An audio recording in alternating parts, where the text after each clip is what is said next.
spec work is how you grow as a photographer. It's how you grow as a videographer, an editor, colorist, retoucher. It's Yeah, how you grow. yeah. You don't grow from the client work. You grow from the spec work.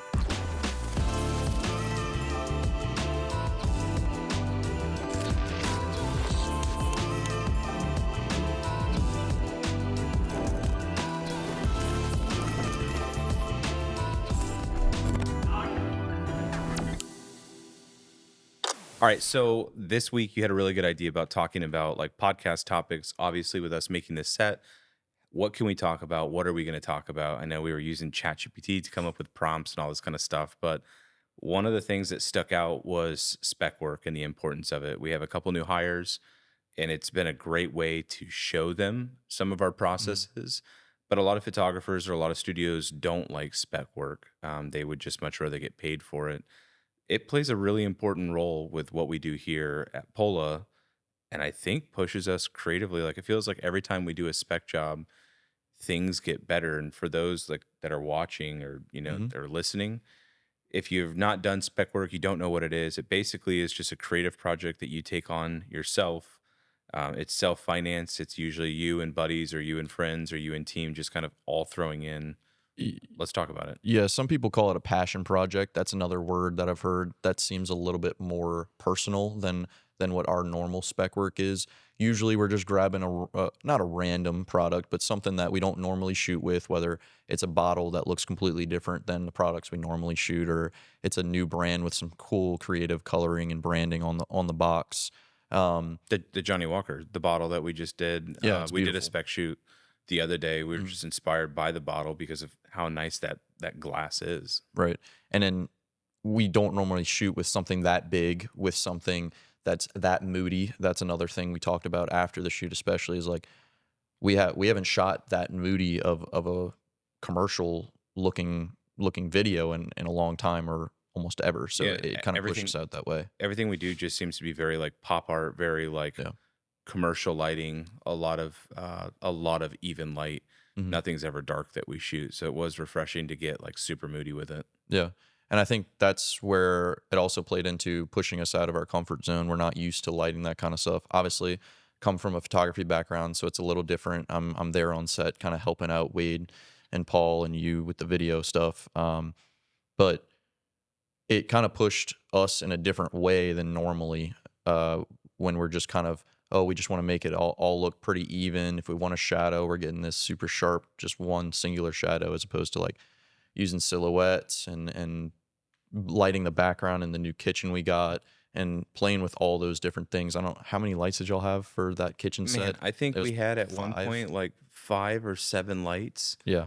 out on the set, in the kitchen set. Yeah. It got a little insane. And I know that like on some commercial jobs that's nothing. That's Right. like they're just getting started with how much lighting they'll actually use and flagging and all that kind of Yeah. stuff.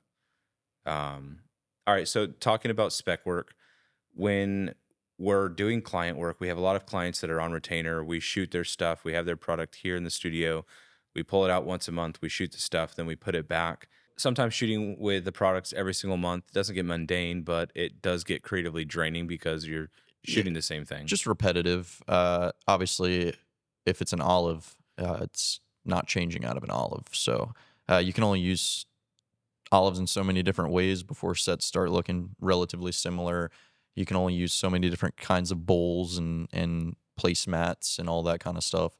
So after a while, it gets a little draining. It's nice to have new guys come in like we've had recently, and they kind of bring a different aspect, a different viewpoint of what we've been doing for the past 6 months or so, and can Yeah. kind of help out with that.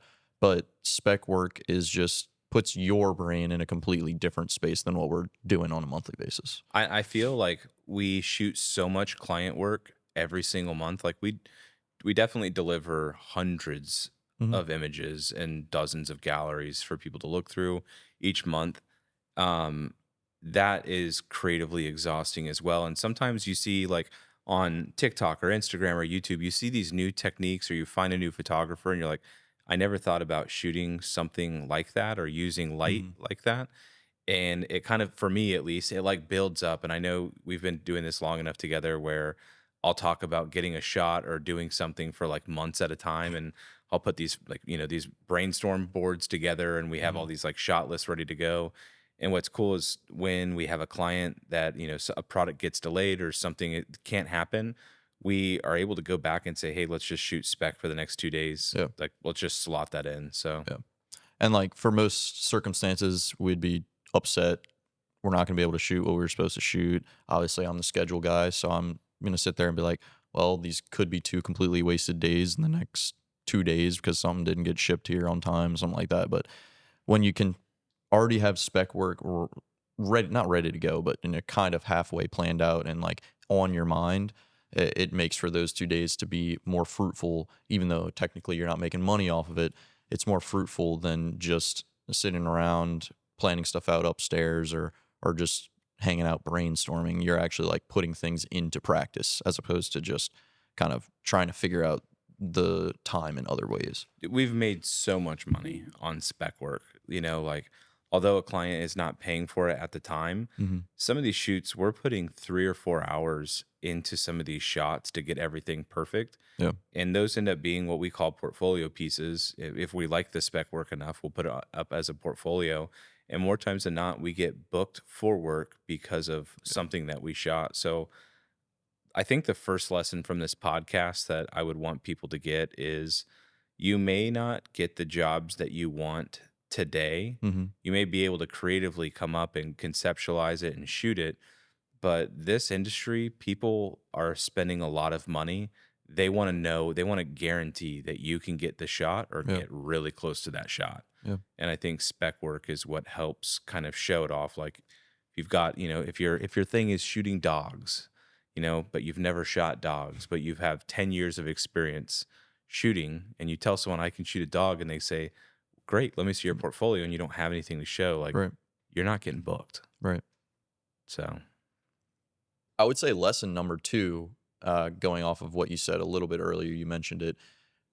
It pushes us, spec work does, pushes us creatively every single time we shoot. So it seems like I was telling Austin or Sean the other day, after Johnny Walker, we felt so refreshed. And it seems like every single time we shoot portfolio work, we always come out of it saying, damn, I think this is the best work we've shot so far up to this point. Once we sit down and have a specific day or two to put our mind to something that's completely different and think outside the box, it's obviously going to progress you in some way.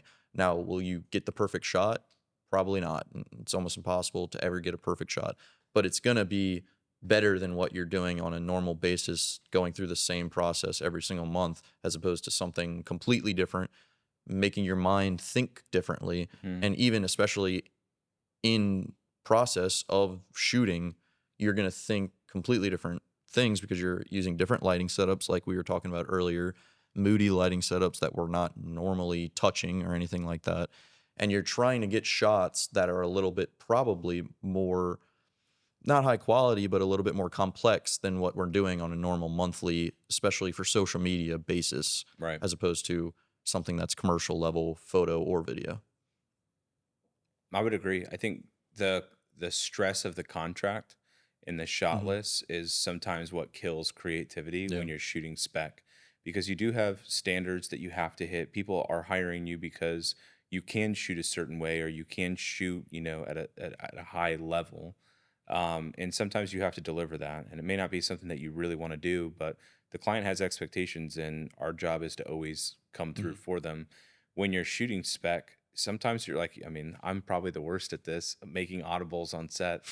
When we're shooting, we'll have something tied up. And I did it to Wade, last week. I moved a product maybe 7 inches and we had the robot out. And I was like, Wade, can we try to get this shot? But what ended up happening is we manually moved the robot into position and then we hit play and the robot wouldn't move. So it was like an hour of us just troubleshooting the robot. Yeah. And had that been an actual job, that's a lot of time and money that we would have wasted. But we pushed our skill a little bit too far with the robot on some stuff that we wanted to do. Hmm. We would have never been able to do that on an actual client shoot. Yeah. I think another thing that it's unfortunate, and obviously, like you work with a bunch of different types of brands and a bunch of different products that we use, but not every brand looks like Coca-Cola. Not everything is super recognizable or super simple and looks pretty on camera. So that's another reason why it's not necessarily a lesson, but a reason why spec work helps, because you can take the proven things, the Pepsis, the Coca-Cola, even Johnny Walker isn't something you see commercials every day of, but it's proven, it's recognizable. People can, when they see it, they're gonna know what it is, and it looks pretty too. So Yeah. it already looks pretty, as opposed to potentially having a client that hires you and you have to work with what they got. That's a really good point. So, what's in it for people listening or watching is, I guess, lesson number three. Maybe it's lesson number one. I don't know. You're going to spend money doing spec work yourself. Mm, It's going to cost you some money to put together. It's worth it. But also, the marketing asset that you get out of that, one, you have an option to shoot an incredible shot or edit a beautiful video. You have a chance to show off your coloring, your editing, your storytelling. You have so many different opportunities to communicate something of your skill set.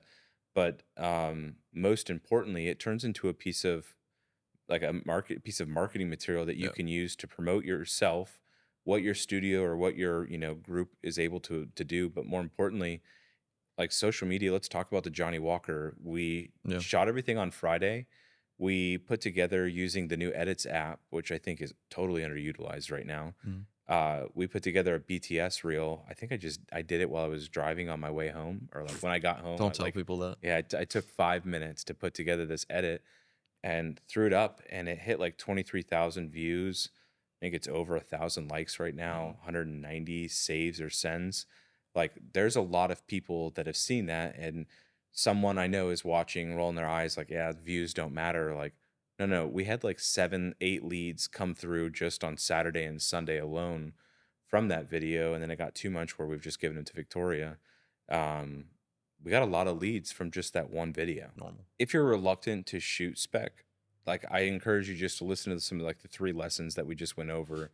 But it's so important. If you're not getting the work that you want, you need to shoot for the stuff that you want to do.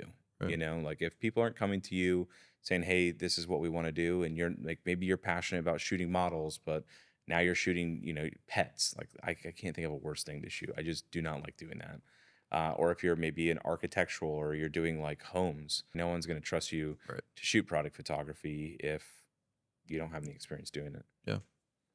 Spec work is how you grow as a photographer. It's how you grow as a videographer, an editor, colorist, retoucher. It's Yeah. how you grow. Yeah. You don't grow from the client work. You grow from the spec work.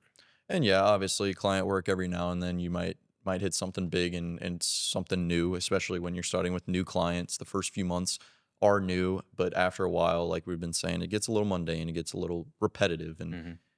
you already grew that. Like you grow in those first couple months. You haven't shot this product before, you grow, and then now you need something else to keep pushing that on. Yeah, no, it's incredible insight.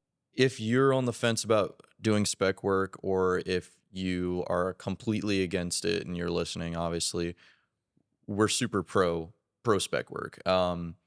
Like we said, multiple lessons.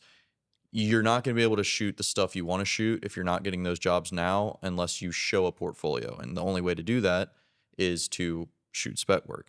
If you want to push yourself creatively, do something that's out of your comfort zone. Normally, that's spec work. Most people, like we said, are not going to book you unless you've already shown what you've done. So to push yourself, you have to do something differently.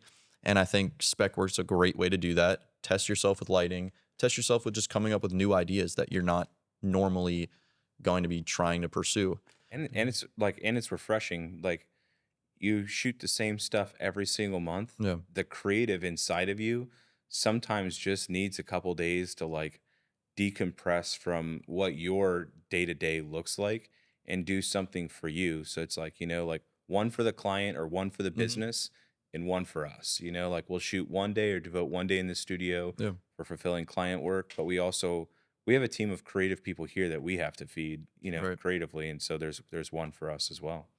And obviously, it's always going to cost a little bit of money, and that's not always exciting or fun.